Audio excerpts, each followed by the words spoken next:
2 parts lang po tayo ngayon. Mabilis lang to. Basics lang ng Forex para sa mga beginners. Sa mga medyo may idea na about trading, nagtatrade na dati, bear with us, no, sa mga classmates nyo. Mag-stay kayo kasi mag-Q&A tayo mamaya. Pag may mga technical questions kayo, pag-usapan natin. Okay?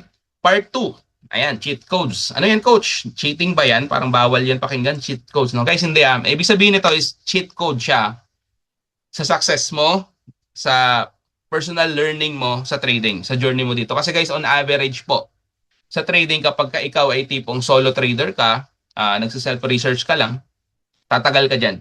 Okay? At on average, around 6 months to 1 year bago ka talaga matuto ng maigi at kumita kasi marami ka pang madadaan ng losses niyan. Marami ka pang mga experimental na stage na mapagdadaanan. Pero dito sa community natin, meron tayong program na magiging cheat code siya, literal. Bakit? 30-day challenge. No? Within 30 days, matututo ka mag-trade. Okay? So I hope excited kayo guys. Let's proceed. Ayan. What is Forex trading? Dito natin simulan para mas maging malinaw sa inyo kung paano talaga siya nag-work. Okay guys, simple lang. Forex is an abbreviation of foreign exchange. Okay? Foreign exchange. Ibig sabihin guys, palitan po ito ng pera. Okay? Buy and sell lang to ng currencies, no? At napakalaki nito guys, no? Largest financial market in the world.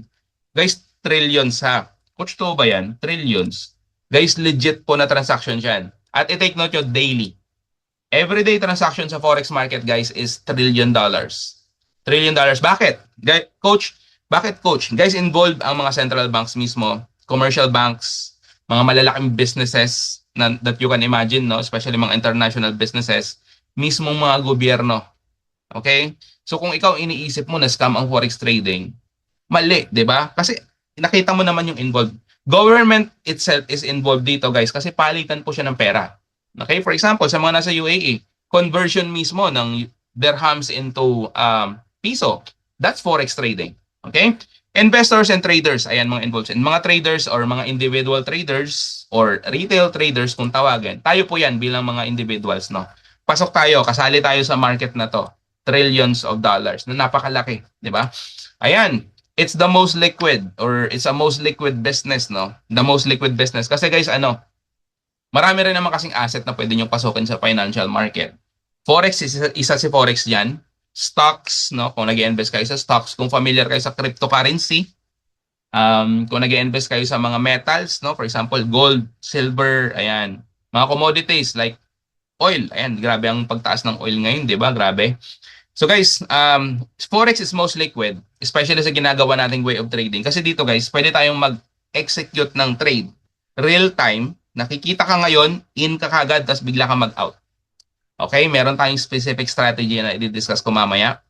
Quick entry, quick exit, kumita ka, $100, $50, out ka kagad. At ang kinagandahan guys, pwede mo siyang i-withdraw anytime. Lahat ng pera mo kung gusto mo. That's why it's a most liquid business. That's why it's considered as most liquid business. Okay? Isa pa yan sa dapat nyong aralin or dapat nyong maintindihan na bago kayo makapasok dito, bago nyo siyang gawin, kailangan nyo dumaan sa broker. Okay? At nowadays, guys, kailangan nyo rin na alamin kung legit ba yung broker na ginagamit. Sa community natin, guys, ginagamit natin is VT Markets. Napakagandang broker. No? Trusted yan. Matagal na sila sa industry. Okay? Maganda ang spread, okay? Competitive talaga ang spread niyan. At guys, wala kaming problema sa withdrawals dito. Anytime guys, pwede mong withdrawin lahat ng pera mo. At sunod-sunod yan, everyday halos. May mga student ako na pag nagwi-withdraw, halos daily yan. Okay, so it operates 24 hours per day, 5 days a week. So ibig sabihin, Mondays to Fridays ito. So bukas ang Forex market ngayon, bukas, Sabado, Linggo, sarado po yan. Okay? Close ang market. But ang kinagandahan, meron tayong tool na ginagamit dito para makapag-trade tayo ng cryptocurrency or Bitcoin every weekends. So technically guys, pwede kang kumita. Pwede kang kumita sa ganito na business, no? 24/7, araw-araw, pwede mo magawa yan. Okay? Accessible on any smart devices, cellphones, tablets, monitors. Guys, cellphone nyo lang. Cellphone nyo lang, pwede kayong kumita. Kami mismo, cellphone lang ginagamit namin sa pagte-trade kasi bukod sa madali siya, madaling mag-execute, dala mo yan kahit saan. Tama?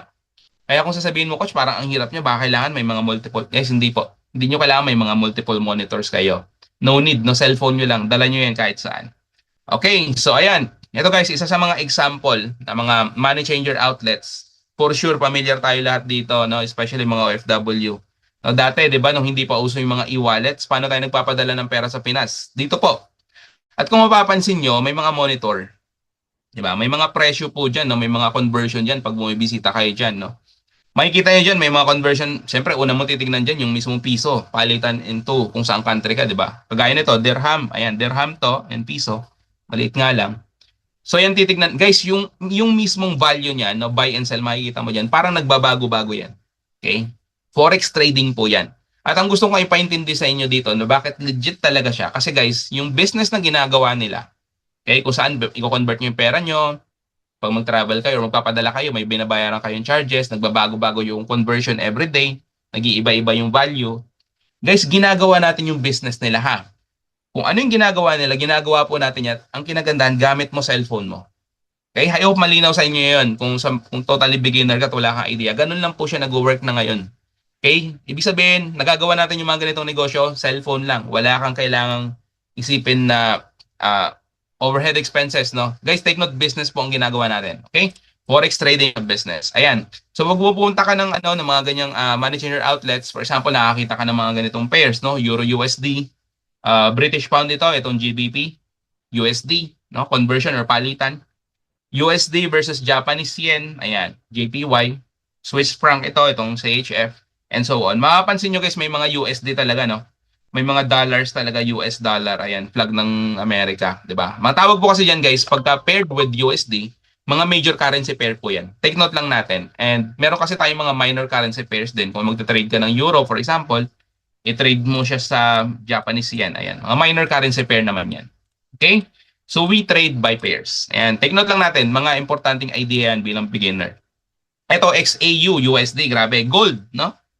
Isa to sa mga talagang tinitrade ng community kasi meron tayo talagang strategy na ginagamit dito. Meron tayong signature strategy which is yung tinatawag namin na XAU Sniper Strategy, no? We trade gold, guys, no? Grabe, nakakapag-trade ka ng gold. XAU, symbol ni gold yan sa periodic table of elements. Ayan. ORUM, AU. Ayan. Nilagyan lang siya ng X for trading pairs, no, with US dollar. Okay, US 30 or Dow Jones Industrial Average, guys. Ito, index po ito. Okay?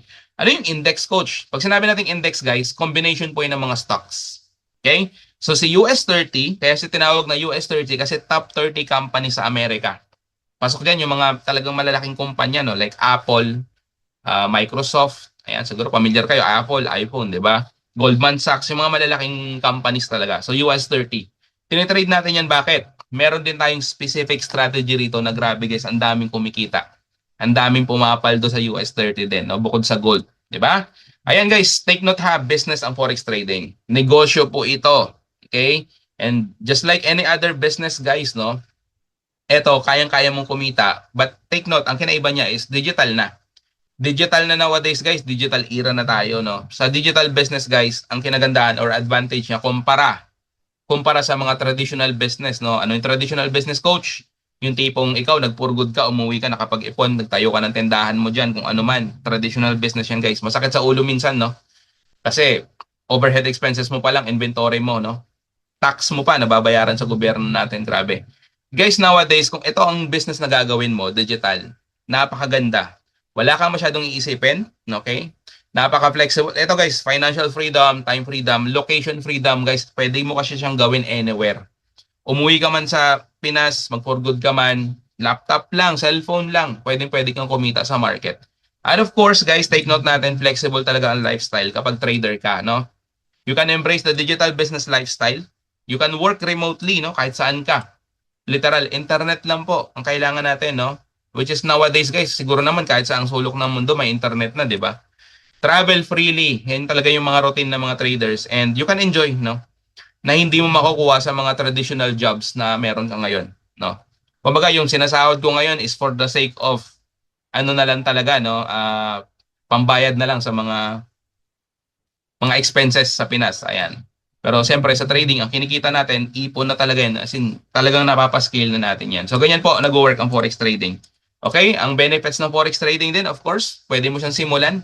Low startup, hindi mo kailangan maglabas ng milyones dito. Sa Pinas ngayon, siguro pag nagtayo ka ng negosyo, siguro guys, maliit ng kalahating milyon, no? Pero siyempre, depende sa negosyong gagawin mo. 200, let's say mga 250,000 pesos. Ano kaya ang negosyo mapapatayo nyo guys? May naisip ba kayo?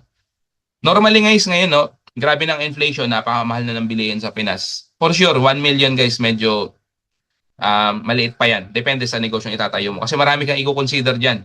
Okay? Expenses mo, overhead expenses, pasahod, kung magkukuha ka ng tao, pambayad mo sa sa tax, di ba? Guys, dito ang kinagandahan, hindi mo kailangan maglabas ng million. You can start as low as, sabihin ko na, $100.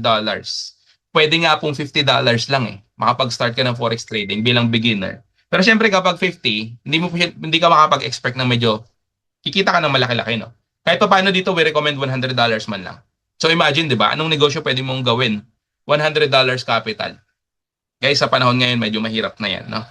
High earning potential. Ayan, you can leverage your trades, no? Pwede kayong kumita ng malaki and I will show you the results mamaya, guys, ng mga student natin. No experience needed. Anong ibig sabihin niyan, coach? Guys, meron kasi tayong ditong comprehensive training program na matututo kayo bilang beginners kung literal na zero knowledge ka talaga to confident trader, no? Guys, everyone starts somewhere. Kahit kami, mga co-coaches ko, mga traders ng community natin, we are once zero knowledge. Wala kaming idea din dati paano to gawin. But inaral namin, natuto kami, and as of now, officially talaga mga trader na kami. Advanced trader, beginner trader. Okay? So kayo din guys, simulan nyo to. Kasi hindi mo kailangan dito magaling ka sa mathematics, baka yun ang iniisip mo, or baka kailangan mo, coach, hindi ako techie. Guys, nowadays, no? 2026 na, lahat na ng bagay na pag-aaralan. Marunong ka gumamit ng cellphone, yun ang importante dyan. Okay? So ayan.